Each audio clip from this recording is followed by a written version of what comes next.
Cek cek satu. Bagaimana audionya teman-teman? Apakah sudah baik? Karena ini pertama kalinya saya melakukan live streaming gitu aja lah ya. Oke. Kalau agak-agak ini ya mohon maaf ya, karena live streaming ini bergantung di jaringan saya dan juga teman-teman tentunya. Kali ini saya akan membahas bagaimana cara merawat sebuah device laptop agar device laptop kita itu nggak cuma terawat dengan baik, dengan apik, tapi juga performanya itu tetap Yahoo bagus seperti itu. Jadi di sini saya akan share kiat tipsnya.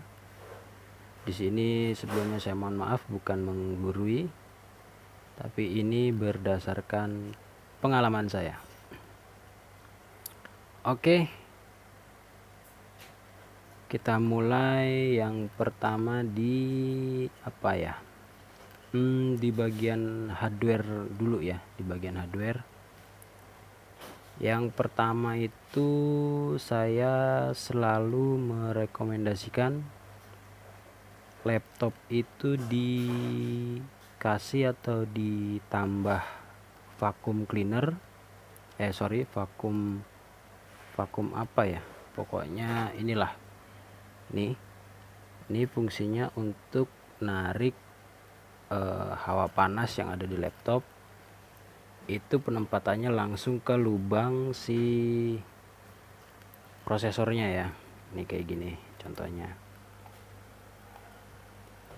Nah, bisa dilihat ini kan lubang-lubang ini lubang-lubang prosesor nih. Nah, ini langsung di sini. Posisinya dia jadi langsung narik sesuai kayak arah panah ini nih. Nah, seperti itu. Kalau ada pertanyaan kenapa Bang kok nggak pakai yang sistem cooling pad yang kayak meja tuh yang di bawah gitu. Kalau menurut saya ya, itu kurang bekerja dengan baik atau kurang maksimal dalam membuang panas yang ada di laptop. Karena kan contoh kasus begini, ini langsung saya praktekkan ya, namanya live. Kalau yang model cooling pad, nah cooling pad atau yang berbentuk meja itu kan dia niup ke atas ya, niup ke atas.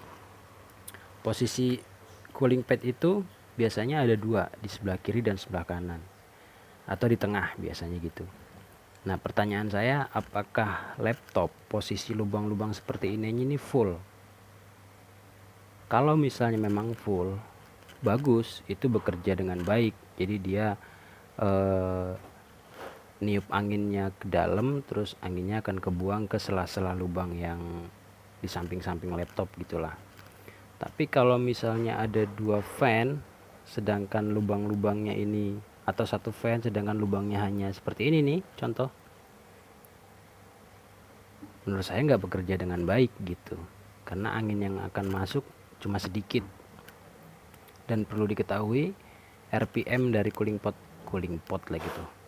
itu kecil, jadi kurang baik lah, kurang bagus menurut saya gitu. Makanya saya lebih fokus ke vakum itu yang sifatnya nyedot, jadi langsung disedot gitu.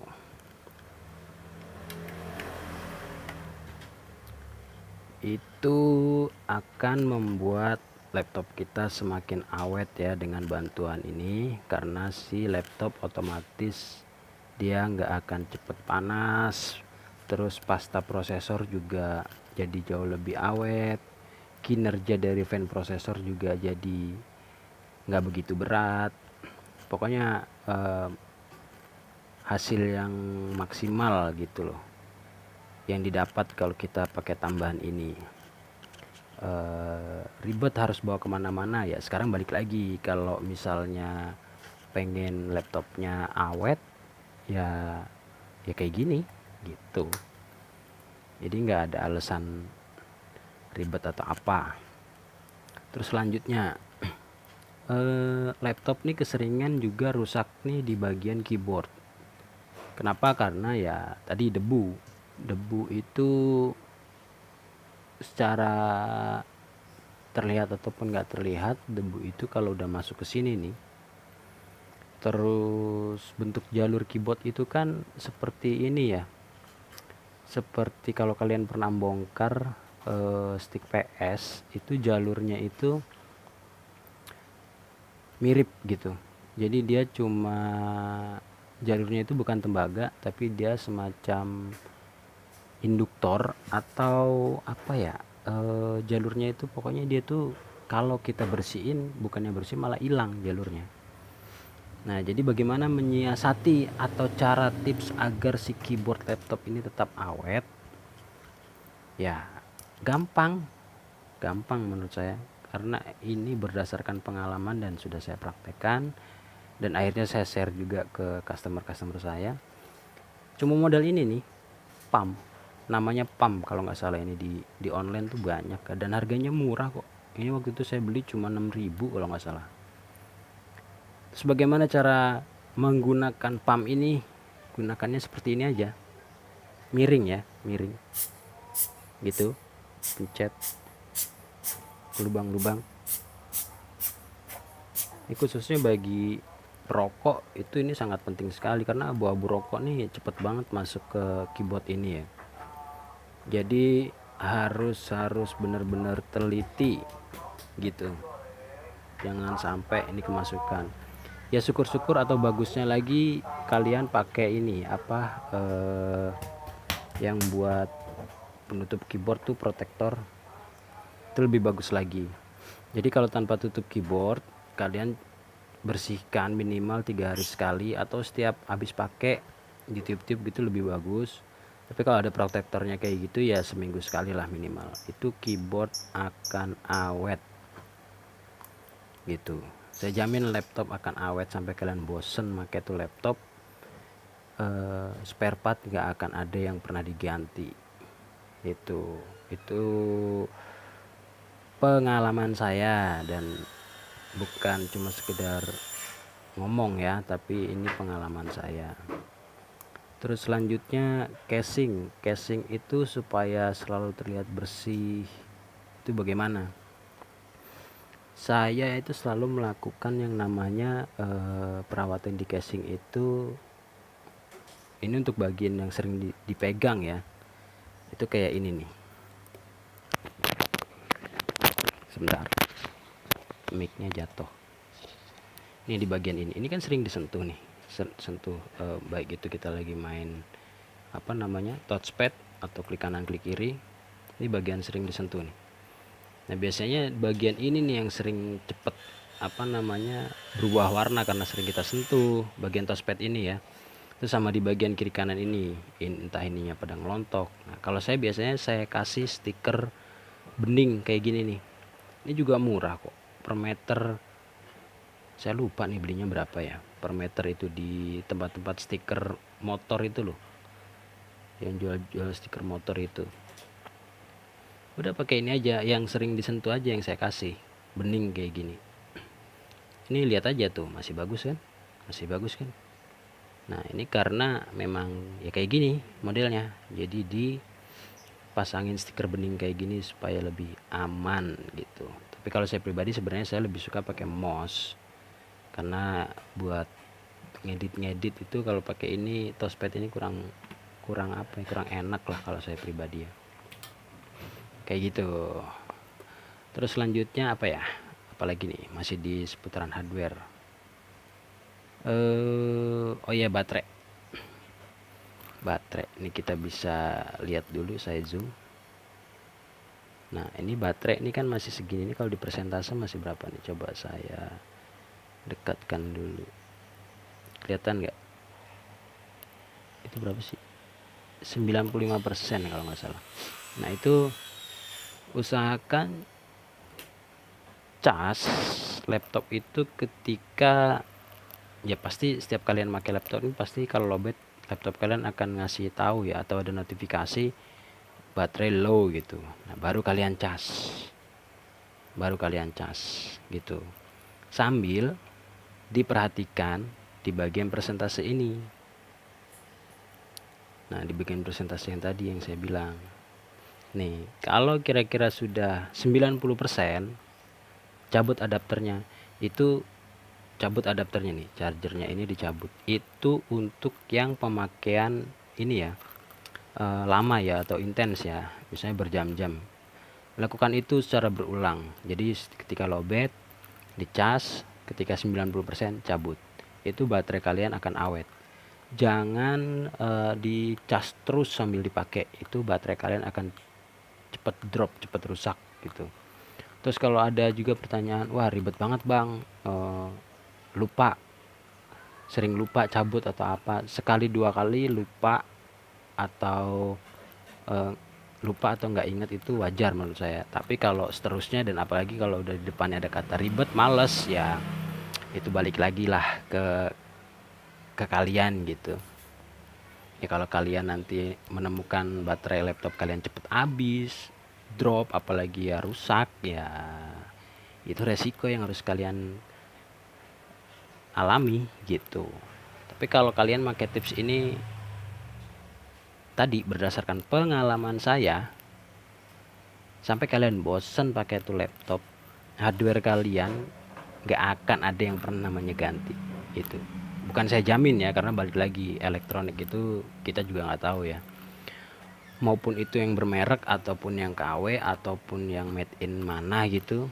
Kalau menurut saya elektronik itu sama, nggak tahu prediksinya kapan rusak. Tapi dengan cara-cara yang tadi saya sebutkan, yang saya infokan, itu sejauh ini saya merasakan ya efeknya besar di device laptop yang saya miliki. Sebenarnya nggak cuma laptop ya, handphone, komputer, itu ada kiat-kiat khusus yang membuat si device itu jadi awet gitu. Oke, selanjutnya, oh ya, misalnya ada pertanyaan, bang, untuk laptop yang baterainya bisa dicopot, itu boleh sambil dicas terus kan? Maksudnya hidupinya sambil dicolok adapter gitu. Ya nggak apa-apa, boleh-boleh aja. Tapi pertanyaannya, udah siap belum? Siap apa nih? Siap kayak misalnya kita lagi ngerjain tugas, belum di save, tiba-tiba mati lampu, atau tiba-tiba token listrik habis, atau tiba-tiba adapternya nggak sengaja kesenggol mati, ngulang kan ya karena nggak ada baterainya. Kalau udah siap ya nggak apa-apa begitu juga gitu. Tapi amannya ya tadi, baterai tetap ketanam, sistem ngecasnya aja yang ini, yang apa, dirubah gitu. Terus kalau ada pertanyaan lagi, bang, kalau ngecas laptop nih malam, paginya dicabut, itu juga saya nggak recommended banget ya. Karena gini, di hardware, di motherboard laptop itu ada yang namanya IC standby. IC standby itu maksudnya yang dia itu masih ngolah setrum di dalam, walaupun keadaan si laptop udah mati ya, secara kita lihat tuh udah mati, padahal dia masih nyimpen setrum di dalamnya. Jadi kalau kalian cas, ya otomatis dia tetap nyedot setrum. Intinya sirkulasi, apa ya bahasanya ya, intinya si setrum baterai itu tetap akan kesedot gitu. Nah ya sama halnya gini, kalau kalian mau uji coba, kalian cas coba 100%, terus kalian cabut adapternya ya, terus kalian matikan laptopnya, kalian diamkan tuh laptop sampai misalnya berapa hari lah, 3 hari gitu. Itu pas kalian hidupkan pasti persentase baterainya akan berkurang. Apa berkurangnya ngebias, maksudnya nguap gitu? Enggak ya, karena kesedot aliran setrum, yang kesedot aliran setrum IC yang tadi, yang standby tadi, yang masih mengkonsumsi setrum gitu. Nah terus apalagi ya, oh ya, ini juga harus diperhatikan pergantian baterai CMOS itu usahakan dilakukan minimal setahun sekali. Baterai CMOS usahakan lakukan pergantian 1 tahun sekali. Kalau nggak bisa ya nggak bisa secara sendiri mandiri ya di tukang servis diganti ya, itu juga bagus karena baterai CMOS ini sangat berpengaruh juga untuk IC BIOS kita. Karena kalau sampai si baterai CMOS ini error, IC BIOS-nya juga ngebacanya error, ya otomatis nanti error dan rusak tuh IC BIOS. IC BIOS tuh kalau rusak ngaruhnya kemana bang? IC BIOS itu kalau rusak ngaruhnya nanti misalnya contoh gini, nggak bisa ngedeteksi hard disk, RAM, IC, atau bahkan malah mati total laptopnya. Itu pengaruh dari si IC BIOS atau IC program, bisa dibilang begitulah. Nah makanya coba usahakan mulai sekarang, coba dihitung nih laptop kira-kira udah pakai berapa tahun dan baterai CMOS-nya udah pernah diganti apa belum. Kalau saya lebih menyarankan 1 tahun sekali diganti. Baterai CMOS murah kok sebenarnya, kalau bisa ganti sendiri itu budgetnya lebih minim lagi, tapi kalau nggak bisa ya ke teknisi lah. Setahun sekali itu ya sama aja kita kayak bayar pajak buat laptop lah, nggak begitu besar tapi laptop kita awet. Terus untuk pergantian pasta prosesor, nah dengan menggunakan ini, terus dengan menggunakan vakum ini maksudnya, terus dengan menggunakan pasta prosesor, saya menggunakan merek Noctua H2. Ini saya bukan di endorse, tapi saya recommended merek itu karena saya pernah uji coba itu ketika laptop sudah kira-kira 3 tahun. Sengaja itu waktu itu nggak saya ganti-ganti, saya buka itu kondisi masih bagus, masih bagus, masih malah kayaknya nggak ada yang berubah dari waktu itu saya kasih ya. Saya rasa ini sampai, karena memang dari Noctua sendiri dia mereka mengklaim pasta mereka itu bisa bertahan sampai 5 tahun. Jadi saya rasa benar bisa sampai 5 tahun. Ya entah karena memang ada bantuan vakum ini atau memang Noctua itu didesain untuk 5 tahun ke depan, ya nggak tahu ya, tapi yang jelas masih bagus. Nah itu untuk pergantian pasta prosesor usahakan pakai merek tadi, terus ya diganti minimal 3 tahun sekali, maksimal ya 5 tahun sekali. Yang jelas kalau kita sudah pakai vakum, kebersihan laptop kita jaga dengan baik, hanya modal ini nih 7.000 waktu itu ya, kalau sekarang nggak tahu, itu laptop akan awet seawet-awetnya. Oke, itu masih di posisi hardware. Oh ya, untuk pembersihan dalam laptop, bang perlu nggak di dalam laptop itu kita bersihin? Perlu juga. Itu kalau lebih epic, lebih bagus lagi, 6 bulan sekali bongkar casing bawah. Bongkar aja casing bawah, nggak akan konslet kok. Bongkar casing bawah, bersihkan pakai ini lagi ya, gini-gini aja udah tuh. Dengar nggak tuh suaranya? Begitu aja, pencet-pencet begitu, nggak susah kan, paling cuma berapa menit. Itu aja per 6 bulan sekali untuk bersihin dalamnya. Terus untuk body, casing, layar kira-kira bagus dibersihin pakai apa bang? Kalau saya pribadi lebih suka membersihkan LCD ini pakai minyak kayu putih dengan ukuran, bukan ukuran, dengan apa ya, pokoknya dengan dosis atau dengan, pokoknya sedikit gitulah, jangan banyak-banyak, sedikit aja, sedikit sampai rata, sampai bersih gitu. Kalau pakai air, pakai alkohol boleh nggak bang? Boleh, tapi takutnya nanti air atau alkoholnya itu berlebih, jatuh ke sini nih, ke sela-sela LCD ini, masuk ke dalam. Ini di sini nih ada mesinnya nih, ada boardnya, board LCD-nya, namanya Ticon. Ini kalau sampai kena konslet nanti. Kalau konsletnya cuma di sini, ya walaupun berasa juga harga LCD ya, tapi mendingan gitu kalau konsletnya cuma di sini. Tapi kalau nge-shortnya sampai masuk ke motherboard mesin laptop, wah itu fatal sekali. Makanya kalau saya lebih suka pakai minyak kayu putih. Nah kalau minyak kayu putih nanti kalau jatuh gimana bang? Kalau jatuh nggak masalah, dia nggak mengantarkan setrum ya. Tapi tadi kenapa saya juga bilang makainya sedikit, karena sistem minyak kayu putih itu keras, Jadi kalau kebanyakan juga itu juga nggak bagus. Di body laptop ini kalau sampai kebanyakan itu akan pecah nih, casing laptopnya akan pecah. Makanya sedikit aja penggunanya, jangan terlalu banyak. Oke, lanjut lagi di apa lagi ya?